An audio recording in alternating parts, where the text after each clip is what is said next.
চাকৰি নিয়মীয়াকৰণ আৰু চাকৰিৰ কাৰ্যকাল 55ৰ পৰা 60 বছৰলৈ বৃদ্ধি কৰাৰ দাবীৰে আদালতৰ কাষ চাপিব সদৌ অসম প্ৰশিক্ষণপ্ৰাপ্ত গৃহৰক্ষী সন্থা।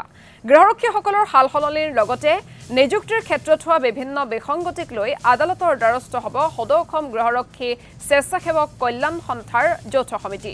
ৰাজ্যত প্ৰায় 26,000 প্ৰশিক্ষণপ্ৰাপ্ত গৃহৰক্ষী জোৱান আছে যদিও বিভিন্ন বিসংগতিৰ বাবে বছৰ বছৰ পৰ্যন্ত কৰ্তব্যৰ বাবে স্থান নাপায় বহু গৃহৰক্ষী জোৱানে।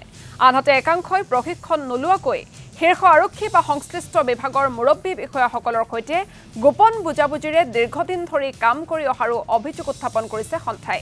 সেয়েহে ন্যায়ৰ দাবীত আদালতৰ কাষ চাপিব সদৌ অসম প্ৰশিক্ষণপ্ৰাপ্ত গৃহৰক্ষী সন্থা। আৰু এই সন্দৰ্ভত হিমাংকৰ বৰ্মনৰ এক প্ৰতিবেদন আগবঢ়াইছো। হয়, বিভিন্ন সমস্যাৰে জৰ্জৰিত সদৌ অসম প্ৰশিক্ষণপ্ৰাপ্ত যি গৃহৰক্ষী জোৱান আছে আৰু তদুপৰি সদৌ অসম গৃহৰক্ষী স্বেচ্ছাসেৱক কল্যাণ সংস্থাৰ যি যৌথ সমিতি আছে সেই যৌথ সমিতি আজি গুৱাহাটী মহানগৰীত এখন বিশেষ কাৰ্যনিৰ্বাহক সভা অনুষ্ঠিত হয়। এই সভাখনত বিশেষকৈ তেওঁলোকৰ চাকৰি নিয়মীয়াকৈ ধৰি অন্যান্য যিসমূহ বিষয় আছে সেই বিষয়সমূহ পৰ্যালোচনা কৰা হয়। আৰু মোৰ লগত এতিয়া সেইসকল কাৰ্যনিৰ্বাহক যিসকল সদস্য আছে সেইসকল সদস্য আছে আৰু তেওঁলোকৰ সভাত আজি কি ধৰণৰ আলোচনা কৰা হৈছে সেই বিষয়সমূহ পোনে পোনে জানিম আৰু কেনেকুৱা ধৰণৰ এই মুহূৰ্তত আপোনালোকৰ কাৰ্যনিৰ্বাহক সিদ্ধান্ত গ্ৰহণ কৰা হৈছে সেইটো পোনে পোনে প্ৰতিদিনে আমাৰ দৰ্শকসকলক জনাব। আৰু যিহেতু বিভিন্ন সমস্যা আপোনালোকে আন্দোলন কৰা আমি দেখি আহিছোঁ। চাওক, আমি বিভিন্ন সময়ত বিভিন্ন ধৰণে আন্দোলনৰ মাধ্যমেৰে অসম চৰকাৰক আমাৰ সমস্যাসমূহৰ বিষয়ে জনাই আহিছোঁ। কিন্তু অসম চৰকাৰে এতিয়ালৈকে আমাৰ মূলতঃ যিখিনি সমস্যা সেইখিনি সমস্যা সমাধান কৰাত কোনো ধৰণৰ গুৰুত্ব আৰোপ কৰা নাই। যে চাওক, আমাৰ গুৱাহাটী উচ্চ ন্যায়ালয়ে আমাৰ যি ৰায়দান দিছিলে যে অসম গৃহৰক্ষী বাহিনীৰ জোৱানসকলক নিয়মীয়াকৰণ কৰিব লাগে, চাকৰি নিয়মীয়াকৰণ কৰিব লাগে, সেই নিয়মীয়াকৰণ অসম চৰকাৰে এতিয়ালৈকে কোনো ধৰণৰ মানি লোৱা নাই। উচ্চতম ন্যায়ালয়ৰ অৰ্ডাৰ মানি লোৱা নাই।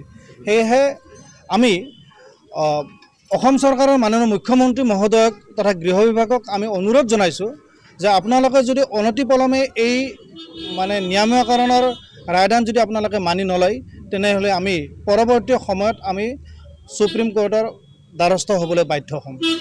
তদুপৰি আন এটা বিষয়, বিশেষকৈ যি আপোনালোকৰ গৃহৰক্ষী জোৱান আছে প্ৰায় 26,000ৰো অধিক থকা বুলি জানো, কিন্তু তাত কৰ্তব্যৰত কিমানজন বৰ্তমান অসমত আছে, কৰ্তব্যত কিমানখিনি সময় থাকে? কাৰণ বেছিভাগ সময় দেখোঁ যে যিসকল প্ৰশিক্ষণপ্ৰাপ্ত গৃহৰক্ষী জোৱান প্ৰায়ে এমাহ ডিউটি কৰি বা 3 মাহ ডিউটি কৰি 2 মাহ বা এমাহ মাজতে বহিব লগা হয় বা কৰ্তব্যৰ পৰা বাহিৰত থাকিব লগা হয়। সেই বিষয়টোক লৈ কিবা আলোচনা হৈছিল? সেইটো হৈছে আমাৰ অসমত বৰ্তমান পুলিচৰ আণ্ডাৰত আছে 10,550জন গৃহৰক্ষী সদস্য আৰু আমাৰ যিখিনি আদাৰ এজেঞ্চি বুলি কওঁ, আমাৰ বিভিন্ন ব্যক্তিগত অনুষ্ঠান বা তেনেকুৱা চৰকাৰী কিছুমান অনুষ্ঠান আছে, সেইখিনিত আমাৰ আছে প্ৰায় 5,000 পৰা 6,000 মান আছে। গতিকে এইখিনি আমাৰ একাধিক্ৰমে আমি কৰ্তব্য পালন কৰিব পৰা হ'ল আমাৰ পোষ্ট। কিন্তু তাৰ পৰিৱৰ্তে আমাৰ গৃহৰক্ষী আছে, প্ৰশিক্ষণপ্ৰাপ্ত সদস্য আছে 26,000তকৈ অধিক আজিৰ দিনত।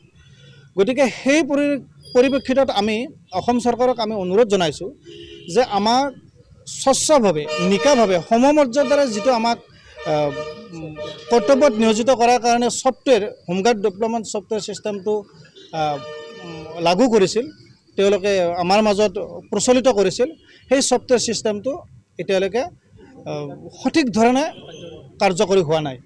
আৰু সেই সঠিক ধৰণে কাৰ্যকৰী নোহোৱাৰ কাৰণে আমাৰ অকল এমাহ 2 মাহ নহয়, আমি যদি আদাৰ ডিষ্ট্ৰিক্টত চাব যাওঁ, ধুবুৰীত যদি আমি চাব যাওঁ, লখিমপুৰ যদি চাব যাওঁ, গোৱালপাৰা যদি চাব যাওঁ, তেতিয়াহ'লে প্ৰায় 2 বছৰ 3 বছৰলৈকে আমাৰ গৃহৰক্ষী সদস্যসকলে কৰ্তব্য নাপায়।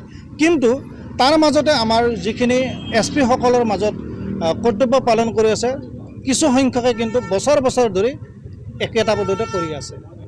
তাৰ কাৰণে আমাৰ কিছু অসুবিধাৰ সন্মুখীন হৈছে।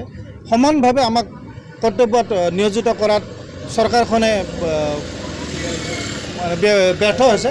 আৰু সেয়েহে আমি অসমৰ মাননীয় মুখ্যমন্ত্ৰী মহোদয়ক আপোনালোকৰ মাধ্যমৰ জৰিয়তে, সংবাদ মাধ্যমৰ জৰিয়তে অনুৰোধ জনাইছোঁ যে আপুনি আমাৰ এই বিষয়টো গুৰুত্ব সহকাৰে লৈ আমাৰ লগত আলাপ আলোচনাৰ মাধ্যমেৰে সমস্যা সমাধান কৰাত গুৰুত্ব আৰোপ কৰক, অন্যথা আমি আদালতৰ দ্বাৰস্থ হ'বলৈ আমি বাধ্য। হয়, হিমাংকৰ বৰ্মন, আপোনাক এই মুহূৰ্তত ধন্যবাদ জ্ঞাপন কৰিছোঁ প্ৰশিক্ষণপ্ৰাপ্ত গৃহৰক্ষী জোৱানসকলৰ সমস্যা আৰু দাবীসমূহৰ বিষয়ে জনোৱাৰ বাবে।